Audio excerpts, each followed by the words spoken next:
हाँ, तो कक्षा 10वीं के प्यारे विद्यार्थीगण, आइए अब हम पढ़ते हैं। बहुत ही महत्वपूर्ण प्रश्न है।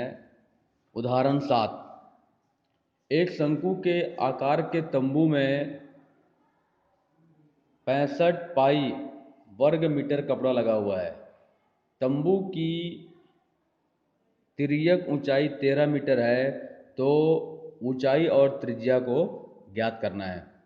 ये बहुत ही महत्वपूर्ण प्रश्न है, परीक्षा में आता है। देखिए, माना कि शंकु की त्रिज्या r मीटर है, ऊंचाई h मीटर है और तिर्यक ऊंचाई जो है वह l मीटर है।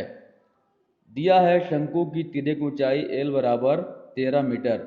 शंकु के आकार के तंबू में लगे कपड़े का क्षेत्रफल शंकु के वक्र पृष्ठ के क्षेत्रफल के बराबर होगा। ठीक है, इसलिए शंकु का वक्र पृष्ठ का क्षेत्रफल बराबर 65 पाई। ये शंकु के आकार के तंबू का 65 पाई वर्ग मीटर कपड़ा लगता है, इसलिए हमने माना है शंकु के वक्र पृष्ठ जो है 65 पाई है।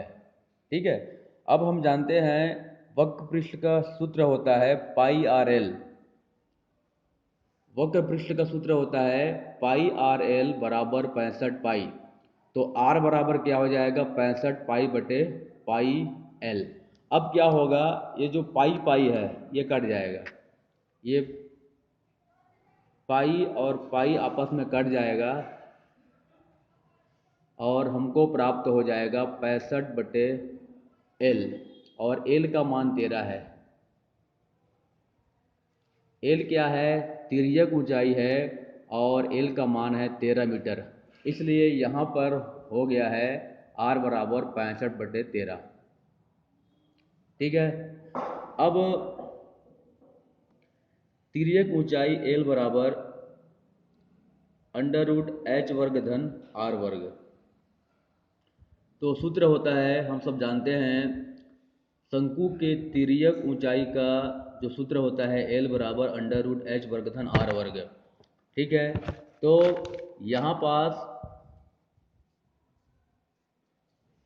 दोनों पक्षों में हमने वर्ग लिए हैं, दोनों पक्षों में हमने वर्ग लिए हैं। उसके बाद ये वर्ग वर्गमूल कट गया है, और वर्ग वर्गमूल कटने के बाद यहाँ पे हमको प्राप्त हुआ है तिर्यक ऊंचाई एल का वर्ग बराबर h का वर्ग धन r का वर्ग। तो अब h का वर्ग बराबर r के वर्ग का किया है पक्षांतर। ठीक है, ये ऐसे हुआ है, ये देख लीजिए, h का वर्ग बराबर l का वर्ग माइनस r का वर्ग।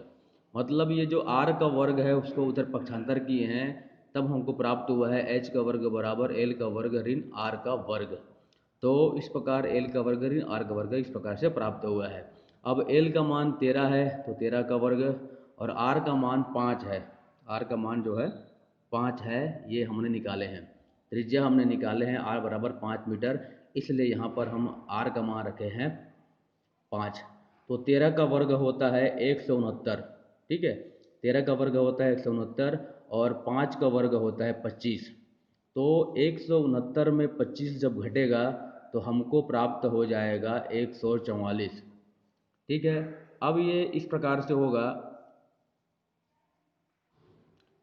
h बराबर ये हो जाएगा √144। ठीक है, जैसे ही h का वर्ग से मतलब हम वर्ग हटाएंगे तो यहाँ पर अंडर रूट लग जाएगा, और 144 का वर्गमूल होता है 12।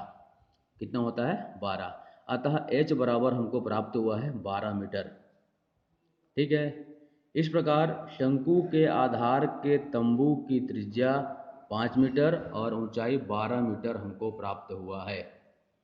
प्रश्न में हमको यही कहा गया था कि उनकी ऊंचाई और त्रिज्या ज्ञात करो, तो ऊंचाई जो है 12 मीटर रहेगा। ठीक है, और जो तंबू की जो त्रिज्या है वह 5 मीटर रहेगा। इस प्रकार से यह प्रश्न बहुत महत्वपूर्ण है, परीक्षा में आता है। इसको बनाइए और दिखाइए। इसका चित्र ऐसे बनेगा। ठीक है, चित्र ऐसे बनेगा, ये चित्र बनेगा इस प्रकार से। ठीक है, ये होगा त्रिज्या 5 और ये हो जाएगा h, ये हो जाएगा 12 और ये तिर्यक ऊंचाई है L, ये हो जाएगा 13 और ये H है। ठीक है, इस प्रकार से शंकु बनेगा। तो इस शंकु में ये त्रिज्या 5 और ये ऊंचाई 12 और ये 13। इस प्रकार से ये सवाल परीक्षा में आता है, बहुत महत्वपूर्ण है। इसको बनाइए और दिखाइए।